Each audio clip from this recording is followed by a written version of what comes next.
Bonjour, chers membres de la communauté, on se rencontre encore aujourd'hui, comme toujours, pour analyser les questions d'actualité, parce que vous savez bien, en tout cas, c'est ici, comme nous le disons chaque jour, pas ailleurs. Ici, on parle nation, nous parlons de notre République, nous ne parlons pas individu. On évoque individu que lorsqu'il s'agit des comportements qui vont soit à la contre des lois de la République, lorsqu'on a une responsabilité à un certain moment, soit en cas d'un exemple à prendre pour le reste de la communauté. Et donc, nous faisons cette gymnastique pratiquement chaque jour, et vous savez bien, en tout cas, chers membres de la communauté, c'est ici et non ailleurs. En tout cas, merci. Nous commençons, comme toujours, notre émission par la lecture de la Constitution. Aujourd'hui, nous prenons l'article 31. La Constitution qui pose déjà problème. Hier, nous avons abordé la question en rapport avec la nécessité soit de reviser cette Constitution ou de changer cette Constitution. Quant à nous, nous avons proposé qu'il est important de changer cette Constitution et de changer également les hommes. Parce que d'un côté, il faut reconnaître que la Constitution n'est pas totalement mauvaise. Si on ne parvient pas à réaliser certaines choses, c'est parce que les hommes sont mauvais. Et donc, il est vrai, certaines dispositions de la Constitution nécessitent son changement, nous sommes d'accord, mais nous devons en même temps nous mettre d'accord qu'il faut aussi changer la classe politique. Parce que même si on change la Constitution, même si on a une belle Constitution, tant qu'on n'aura pas des gens capables de pouvoir comprendre comment servir la nation, cela ne servira à rien. Et voilà, les deux devraient maintenant marcher ensemble pour que beaucoup de choses aussi changent au pays. Et voilà. La question de la révision ou du changement de la Constitution, nous l'avons abordée hier. Mais nous prenons aujourd'hui l'article 31 de la Constitution actuelle. L'article dit ceci. Toute personne a droit au respect de sa vie privée et au secret de la correspondance, de la télécommunication ou de toute autre forme de communication. Il ne peut être porté atteinte à ce droit que dans les cas prévus par la loi. Nous évoquons cette disposition de la Constitution, c'est parce qu'il y a un sujet qui nous intéresse en rapport avec le comportement des Congolais aujourd'hui, surtout à travers les réseaux sociaux. L'indécence, l'insolence, l'impolitesse. Vous regardez, vous vous dites, mais finalement, c'est quelle société, c'est quel monde? La bassesse. Et vous dites, mais demain sera comment avec une telle évolution? Est-ce que partout ailleurs, c'est de la même manière qu'on manipule les réseaux sociaux ou la République démocratique du Congo fait l'exception? Nous avons aussi la chance d'être de temps en temps en dehors de notre pays. Nous voyons comment les réseaux sociaux sont régulés ailleurs. Mais chez nous, il y a un libertinage difficile à bien expliquer, où chacun peut faire tout ce qu'il pense, peut dire tout ce qu'il pense, des insanités comme vous ne pouvez pas supporter lorsque vous êtes avec les parents, avec des membres respectés. Difficile d'ouvrir les réseaux sociaux lorsque vous êtes avec les enfants. Et imaginez, aujourd'hui, tout est à la portée de tout le monde. Les enfants à l'âge déjà de 10 ans de téléphone ont des réseaux sociaux. Vous imaginez, c'est dans ces conditions que notre pays évolue, notre société évolue. Et si nous avons pris cette disposition tout en déplorant ce que nous vivons tous, sans exception d'ailleurs, à travers les réseaux sociaux, regardez les débats lorsqu'on parle de musique. Les gens s'injurient très librement. Non, oublions même que l'injure publique constitue une infraction. Et c'est parce que le ministre de la Justice, qui continue à nous surprendre d'ailleurs, Constant Moutamba donne injonction aux procureurs généraux près les cours d'appel d'engager des poursuites contre les auteurs des actes de dépravation de mœurs dans les réseaux sociaux. Le document est là, vous voyez le document. Parce que, de mon point de vue, nous avons estimé que c'est très, très important de penser à la régulation du fonctionnement des réseaux sociaux chez nous. À défaut de bien réguler maintenant ces espaces, il faut permettre que les gens qui sont lésés par les propos qu'on entend à travers les réseaux sociaux peuvent maintenant déposer des plaintes afin que ceux qui font de telles pratiques à travers les réseaux sociaux soient poursuivis. Oui, l'injonction est donnée.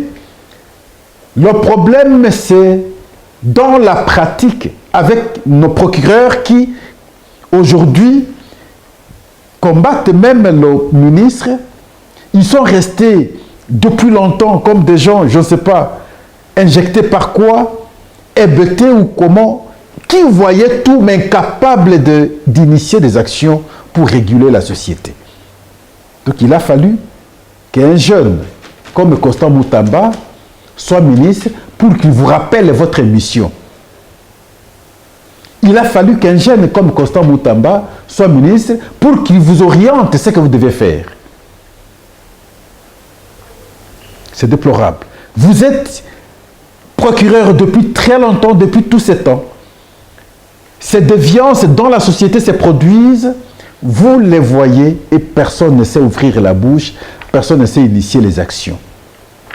Et demain on va dire non, Constant sautez sur nos prérogatives. Non, mais vous avez vos prérogatives, bien sûr, mais vous ne savez pas les appliquer. Alors, nous ne voulons pas que ce soit une simple lettre, et nous allons attendre maintenant la matérialisation de cette pensée, cette idée, cette volonté affichée du ministre Constant Moutamba. Une question très importante. Voilà pourquoi nous avons évoqué l'article 31. Toute personne a droit au respect de sa vie privée, au respect de la communication, de la correspondance, de la télécommunication et de toutes sortes ou de toute forme de la communication. Il ne peut être porté atteinte à ce droit que dans les cas prévus par la loi. L'autre question, débat de la honte toujours. C'est le dossier Jackie Ndala. Dossier de la honte. Jackie Ndala contre Denise Mukendi. Un dossier de la honte. Nous avons suivi Jackie Ndala, qui a dit qu'il a été violé par les services de sécurité. Il a cité principalement la mère. Lors de son arrestation, il a été torturé et jusqu'à être violé. Et lui-même, aujourd'hui, selon ses affirmations, il a des difficultés pour s'asseoir. Ça, il me l'avait dit bien avant. Je crois que c'est 4-5 mois déjà passés. Nous étions sur un plateau de télévision avec lui dans un débat contradictoire. Et après le débat, il m'a dit qu'il a du mal, parfois il ne sait pas s'asseoir. Mais il ne m'avait pas expliqué la raison. C'est aujourd'hui, à travers le débat qu'il a avec Denise Mukendi, que je comprends en fait de compte la raison. Denise Mukendi, lui aussi toujours à travers les réseaux sociaux, elle fait une vidéo où on entend des affirmations telles que elle a été à la base de ton humiliation lorsqu'on t'a arrêté. Il y a des termes que moi je ne sais pas tenir ici, mais je crois que la vidéo a circulé, tout le monde avait suivi. Mais c'est très grave qu'on entend tout ça. Mais toujours à travers les réseaux sociaux, vous allez voir un document de la justice. Une lettre signée par le procureur depuis le 2 janvier 2024, qui faisait état de la recherche de Denise Mukendi. J'ai estimé que cette lettre, probablement, doit être une fausse lettre. Parce que, après janvier, Denise Mukendi était candidate, je crois, au Sénat, comme sénatrice ou comme gouverneur. Nous avons vu, même la vidéo qui a circulé un moment dans l'avion, un député du territoire, enfin, je crois c'est de la province du Sankourou, qui aurait pris l'argent d'une candidate au gouvernorat et qui n'avait pas voté pour cette candidate-là, et la candidate dans l'avion exigeait qu'on restitue son argent, et c'est Denise qui filmait. Et donc là, c'était après janvier. Et donc, si elle était en train d'être recherchée par la justice, elle serait appréhendée depuis longtemps par la justice. Et donc, je considère de mon point de vue que cette lettre-là doit être une fausse lettre. Mais ce qui est déplorable, c'est les affirmations entendues sur cette question des viols tels qu'affirmés par Jacques Ndala, mais confirmées davantage par Denise Mukendi. Si c'est ça, nous allons regarder les services et les interpeller. Je crois que quand on est détenu, on mérite le respect. Il s'agit du pays, il s'agit du Congo. Vous n'arrêtez pas, même si c'est autre personne. Le respect est dénié. Mais quelqu'un qui est en principe entre les mains de la justice, entre les mains des services de l'État, doit se sentir plutôt sécurisé.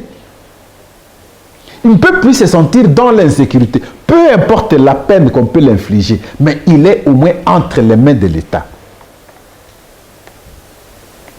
Mais connaître des tortures, jusqu'à nous parler aujourd'hui des viols, il est vrai que les services médicaux, le reste, si cette question sera portée à un certain niveau, vont se mettre maintenant en pratique pour prouver cela exactement, mais simplement les affirmations déjà de Denise Mukendi ont mal sonné. Quand vous entendez le discours, quand vous entendez le message, c'est cruel pratiquement, et puis c'est pas bon. Et nous disons, nous sommes très contre, nous ne pouvons pas accepter ça. Des pratiques révolues. Même lors de la colonisation, on ne pouvait pas avoir de telles pratiques. Non, s'il vous plaît. Là, on n'aide pas le président de la République. Les gens font des choses à l'insu du chef de l'État. Et tout retombe sur sa tête, sur ses épaules, en fait. Ça, ce n'est pas aider le chef de l'État. Si, nous disons bien, si ces affirmations sont vraies, nous disons, si ces affirmations sont vraies, ces gens n'aident pas le chef de l'État. En tout cas, merci.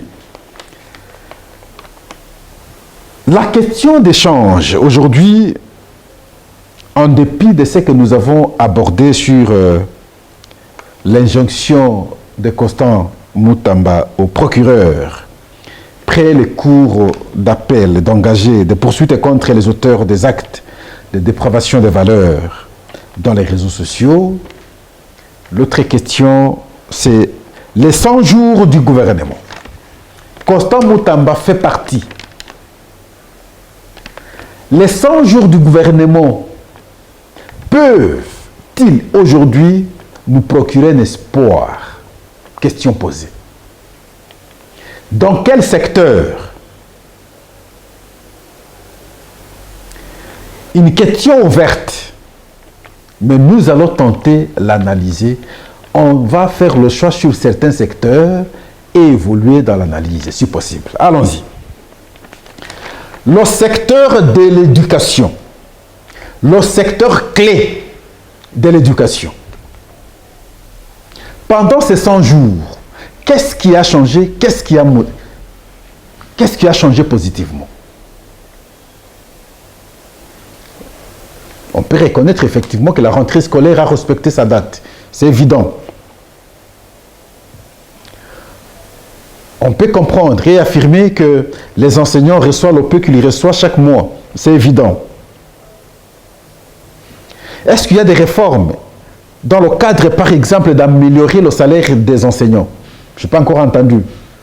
Et alors que les ajustements faits au début du mandat du chef de l'État étaient conséquents. Et tout le monde avait applaudi. Mais la dévaluation de notre monnaie a fait que le peu que l'enseignant allait bien gagner, il gagnerait 300-400 $, mais malheureusement, ça a perdu de valeur. Aujourd'hui, ça devient insignifiant. Est-ce que le ministre de l'enseignement primaire, par exemple, s'est engagé pendant les 100 jours ici pour le budget qui est déjà déposé à l'Assemblée nationale pour que dans ce secteur-là, on tienne compte de l'enveloppe de l'enseignant qui devrait s'adapter au taux de champ du jour, par exemple? Je n'ai pas encore entendu ça. Un tel projet, on ne l'a pas entendu. À l'enseignement supérieur universitaire, qu'est-ce qui a changé pendant les 100 jours? Le système LMD, nous avons suivi un député déplorer cela à l'Assemblée nationale, un système en réalité avec nos conditions d'enseignement depuis primaire jusqu'à l'université. Ce système ne correspond pas. C'est un système qui correspond dans des pays où l'enseignement est bien assuré par la base, et quand on évolue, déjà en 3e graduat, on peut se dire être capable de bien faire le travail, de servir sa nation. Mais chez nous, dans les conditions actuelles, c'est difficile. Donc, il faut penser à continuer les études.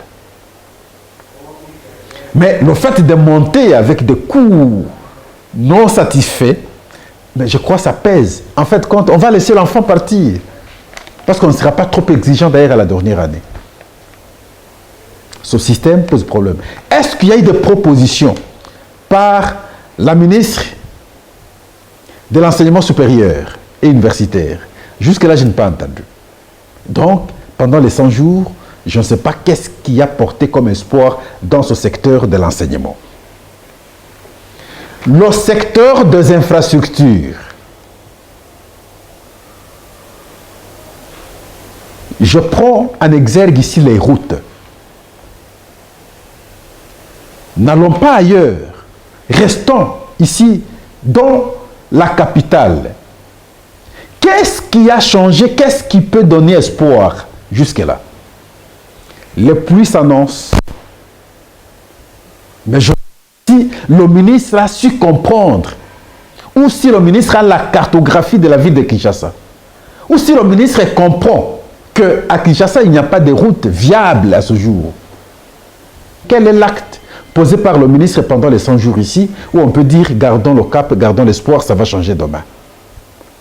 À chacun de pouvoir nous compléter, parce que nous ne sommes pas piqués de la mirandole. Nous avons juste fait un peu de recherche avant l'émission, mais vous pouvez nous compléter avec certains éléments pour que nous soyons, une fois de plus, bien complets. Je ne sais pas. Toutes les avenues que nous avons déplorées au début de la saison sèche, avec espoir que pendant la saison sèche, les travaux seront faits, mais jusqu'à ce jour, les travaux ne sont pas faits. Et les routes en question sont restées dans leur état. Vous prenez, nous le disons pratiquement chaque jour, toutes les routes de la commune de Barumbu, toutes les routes de la commune de Kinshasa, toutes les routes de la commune de Lingwala, l'avenue Université jusqu'au rond-point Ngaba, dans un état incroyable. Je ne cite que ça. À quand les travaux? Quand il va pleuvoir, s'il vous plaît, pour avoir accès, aller au centre-ville, je dis qu'il y aura des cris et des cris contre le régime, contre le pouvoir, simplement parce que son ministère n'a pas tenu compte des priorités, s'il vous plaît. Ici, à Bralima, quand vous êtes sur Flambeau, vous ne passez pas maintenant. Mais lorsqu'il va pleuvoir, vous allez passer comment? Kabambari, vous ne passez pas maintenant, nous sommes encore en pleine saison sèche, parce qu'on n'a pas encore connu de pluie. Mais quand il va pleuvoir, vous allez passer comment? L'avenue Kassai, vous ne passez pas maintenant. Quand il va pleuvoir, les gens vont passer comment? L'avenue Mokassa, le passage est difficile aujourd'hui. Quand il va pleuvoir, les gens vont passer comment? L'avenue Kabinda, qui a disparu aujourd'hui, mais quand il va pleuvoir, on va encore voir cette avenue comment? L'avenue, donc on peut citer comme ça pratiquement délabré, dans un état délaissé. Mais le ministre des Infrastructures est là. Et donc, pendant les 100 jours, je pense que ce point de vue n'a pas réussi.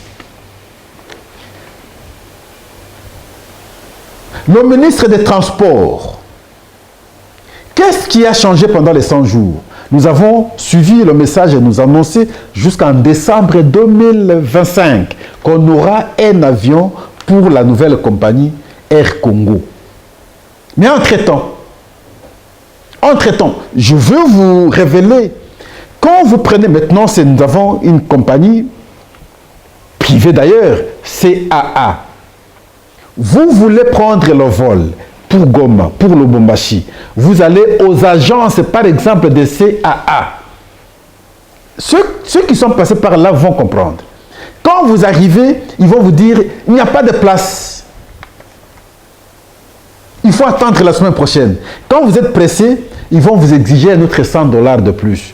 Au lieu de payer 250, vous allez payer 350. Ça, c'est les agences de CAA, partout. Et c'est la pratique qu'ils ont fait. Même ils savent qu'il y a des places, mais lorsque vous arrivez, parce qu'ils savent que vous ne serez pas allé ailleurs à part leur compagnie, ils vont vous dire, il n'y a pas de place. Vous aussi, vous serez pressé et on va vous exiger un autre $100. Vous allez ajouter un autre $100. Donc, 350 pour prendre le vol ici, Lubumbashi, ou d'ici, Goma. C'est la pratique que les agences de CAA font aujourd'hui, simplement parce qu'on n'a pas d'agence. Et c'est au vu au-dessus de tout le monde.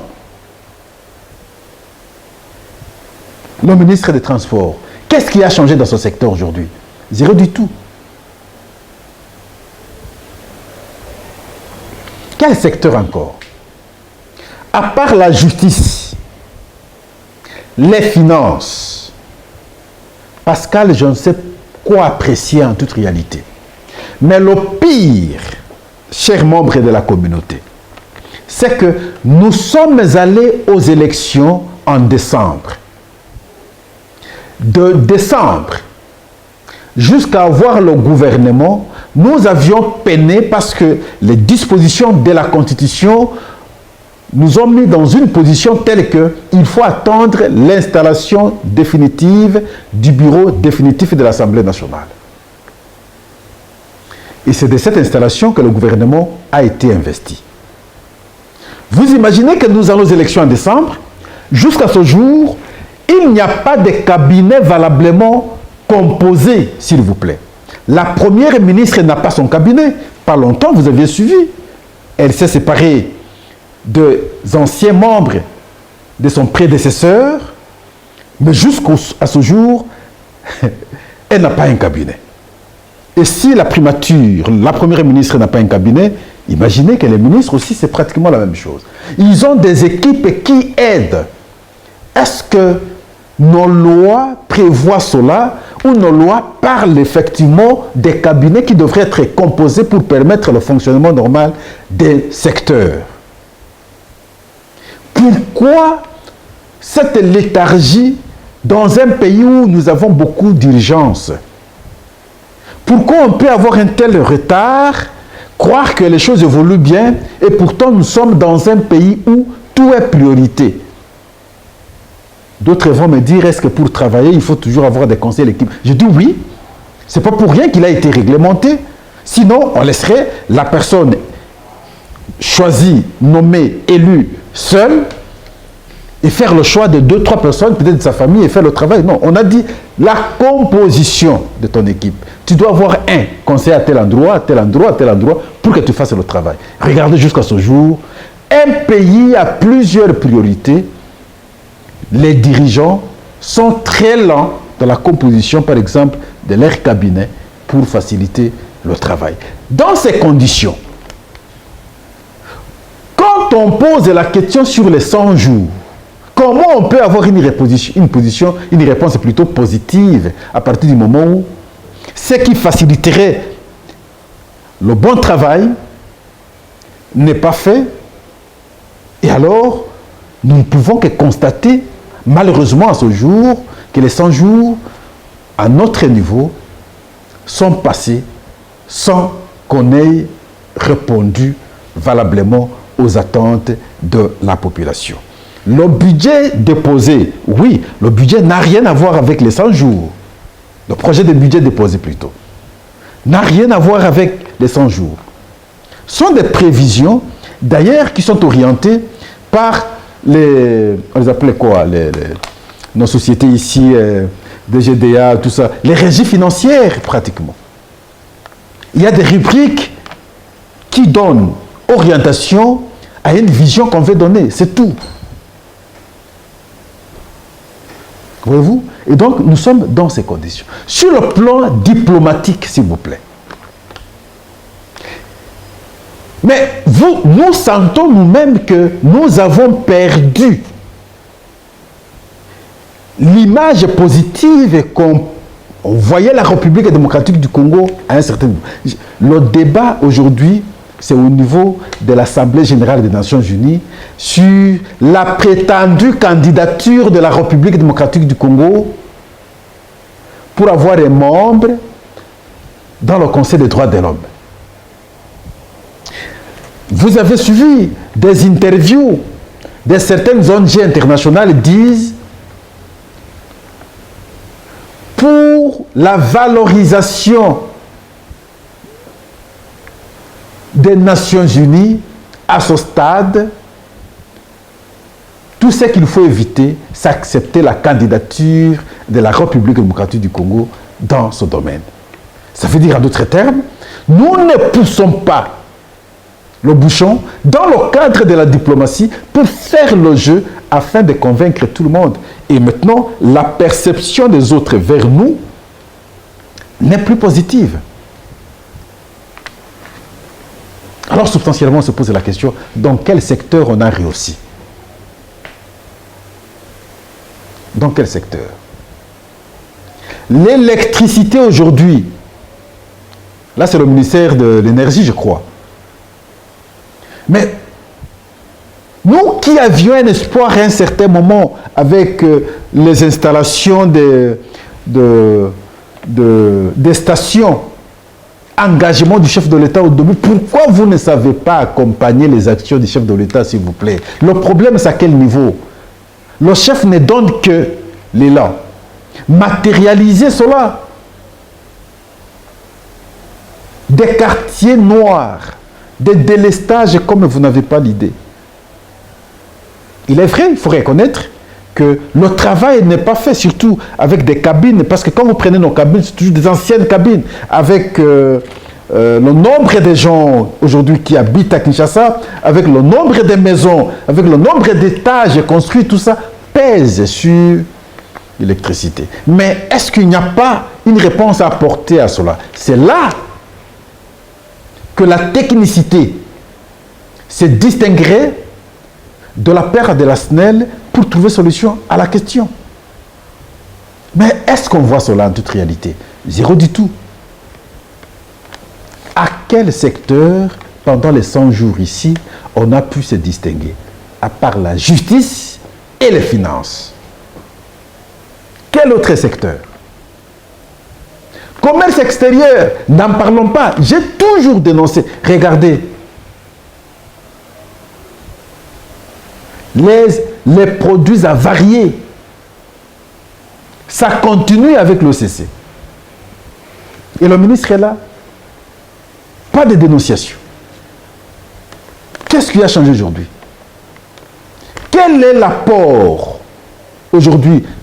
Ou sinon, quelle est la place qu'on accorde en toute réalité aujourd'hui aux commerçants congolais? J'ai aimé les cadres de foyers organisés dernièrement où On a vu la première ministre échanger avec un opérateur économique congolais qui a occasionné d'ailleurs le départ du cabinet, son cabinet qui était composé des anciens conseillers de Samuel Condé. Nous avons bien aimé. Mais est-ce que vous les encadrez normalement?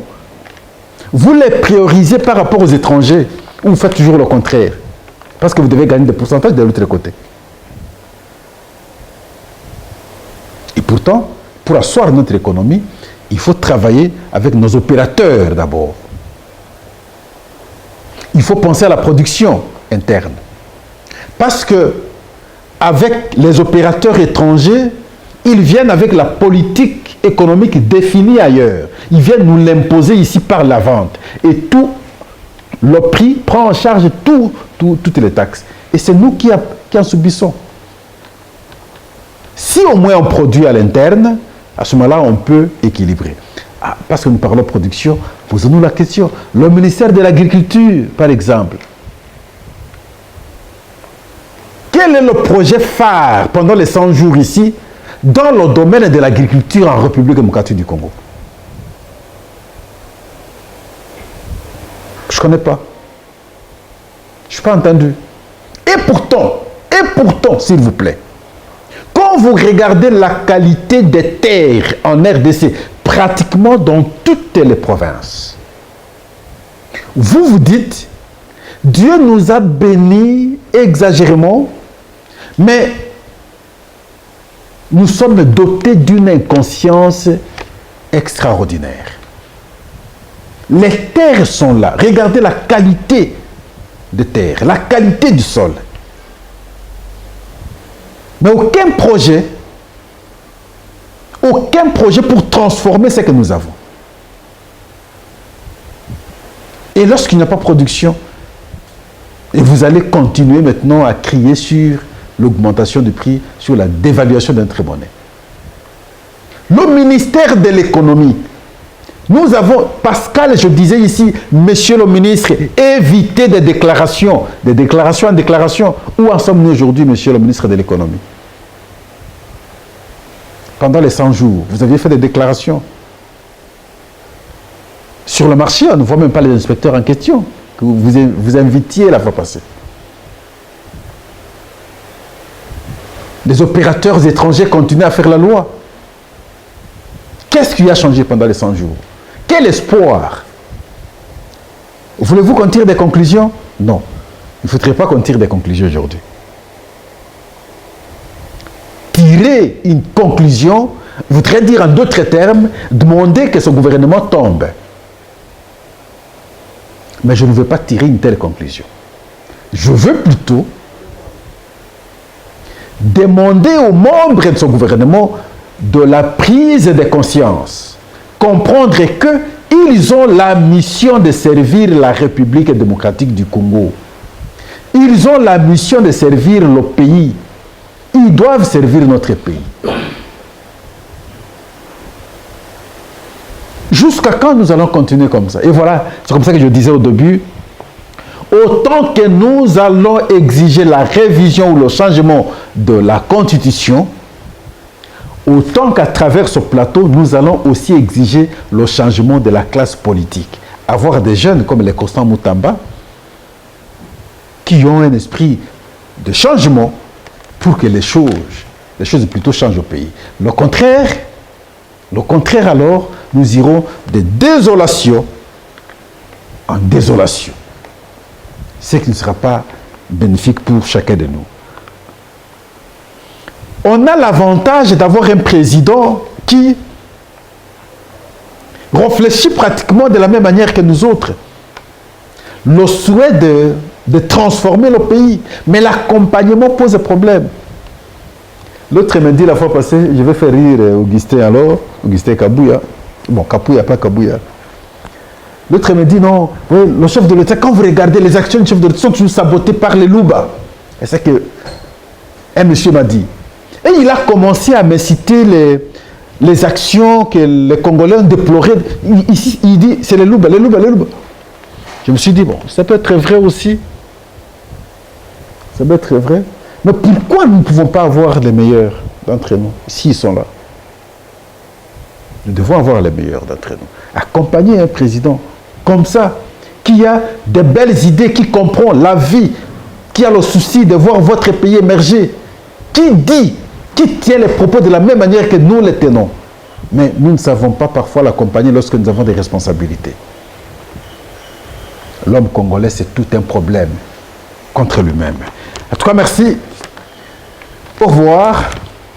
On se rencontre demain. Ici, n'allez jamais ailleurs. Mais nous vous rappelons la pensée d'Héraclite d'Éphèse.